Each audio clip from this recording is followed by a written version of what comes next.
This is the plant of the American Lead Pencil Company.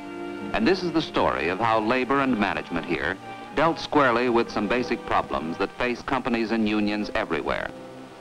The film was made here, and all but two of the people you will see are actual workers or company officials.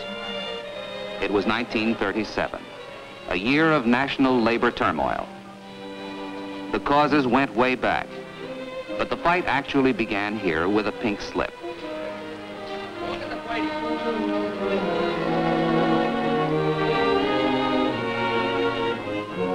It was the last straw. As John Lombardo and his fellow workers saw it, none of them were getting a square deal.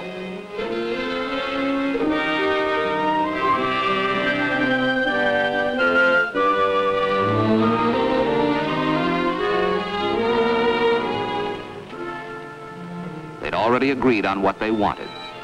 Vacations with pay, sick leave, a chance to advance, higher wages. There was only one answer: organize.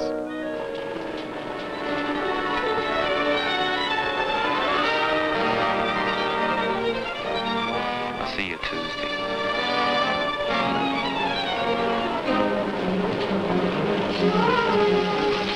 Until Tuesday.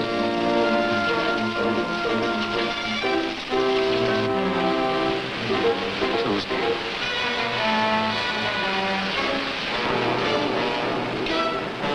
See you Tuesday. See you Tuesday.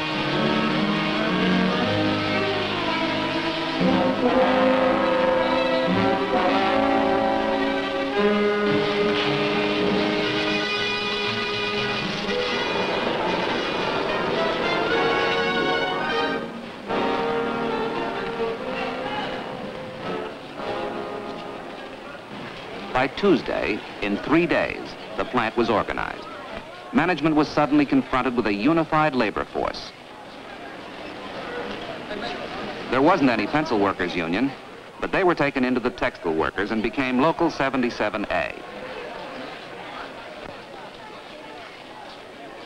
Then they asked management to sit down and listen to their demands.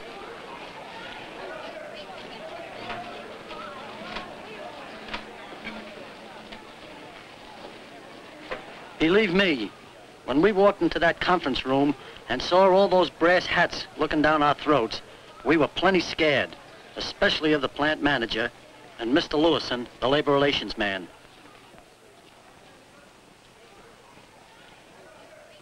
As for me, I was very nervous as I looked the union delegation over. There was Irving Zeichen of the shipping department, John Lombardo, who worked in the lead mixing room, and the others. We never had a union in our plant before. We frankly didn't want one now. I'd like to open this meeting by pointing out that the workers can't prosper unless the company prospers. That means we have to work together. Cooperate. Now, whatever your demands are, just remember one thing. You can't pay out more than you take in. Now, what are you asking? This is what we want, a 25% increase in wages. You're kidding. Where's it gonna come from? It's impossible. We want a union shop. And do check off. Collect your own bills. Seniority rights. We've got to do our own hiring and firing. Oh, Johnny, it looks like we'll have to call... Now, wait a minute. Wait a minute. You people have thrown everything at us, including the kitchen sink. We have to have time to think this over. Okay. When you fellas are ready to talk business, call us back.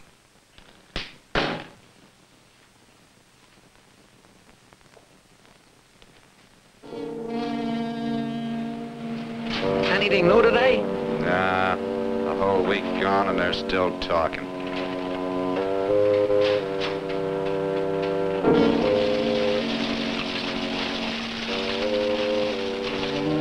Anything new?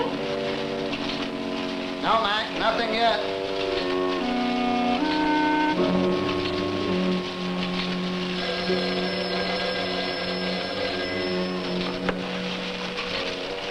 Okay, fine. Okay, Mac, I'm on my way.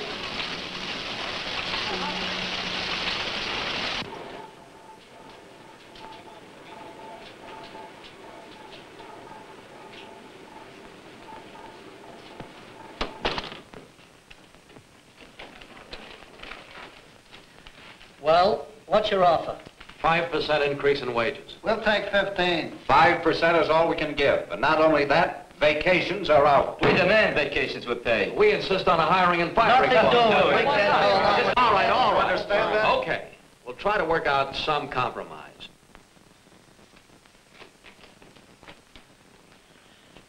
Well, gentlemen, we'll call a caucus and let you know about it.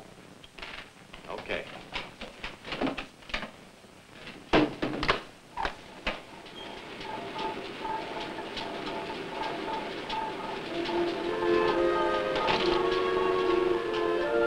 It was a long, hard fight. In the end, both sides compromised. The union got a 9% raise, union shop, check off, vacations with pay, grievance machinery, and seniority. Management got a hiring and firing clause and arbitration machinery. They hoped they would also get a more satisfied, loyal, and productive labor force. Neither side was completely happy. The union thought things should have been improved much more. Management felt they had been pushed around. They were worried about how the grievance machinery would work. And they soon found out. On September 27th,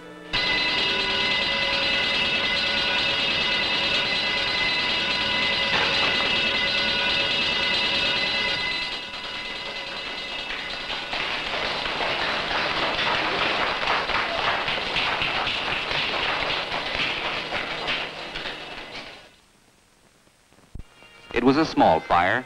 There was almost no damage. 2 hours later, it was all over. But on Saturday, it showed up in their pay envelopes. They were all docked for the loss of time. They didn't like it because they felt it wasn't their fault. What are you going to do about this? Don't worry. They're not going to get away with this.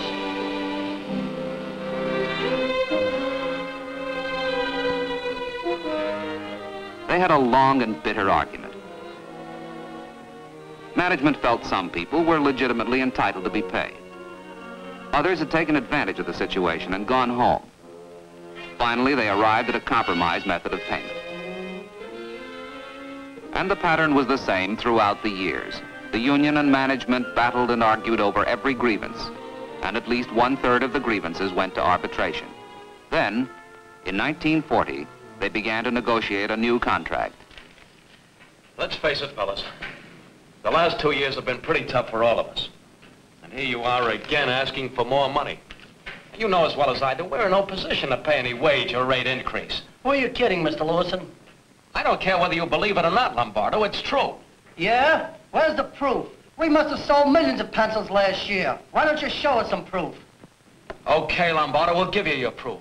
You bring your union auditor here and we'll let him examine the company's books. All right, Mr. Lewison. We'd love to look at your books.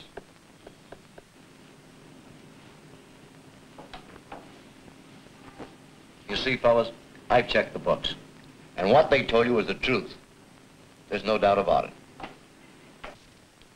You were right about the books. But just the same, we've got to get a fair day's pay for a fair day's work. And we ain't getting it now. We're not getting a fair day's work either. How do you expect us to pay a penny more until we cut our production costs? Trouble is, you're not making any money because of the way your plant's being managed. Is that so? Yeah. Well, the trouble with you workers, you're not producing enough for us to give you better wages. Is that your last word? No increase? That's my last word. Okay, fellas, let's go.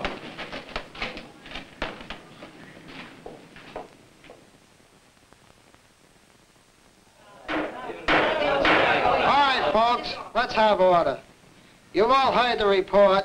Your committee recommends strike. Let's call the question. Okay, all those in favor, raise your hands. All right, put them down. Those opposed?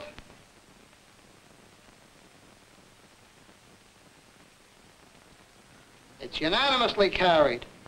Strike! Let's go!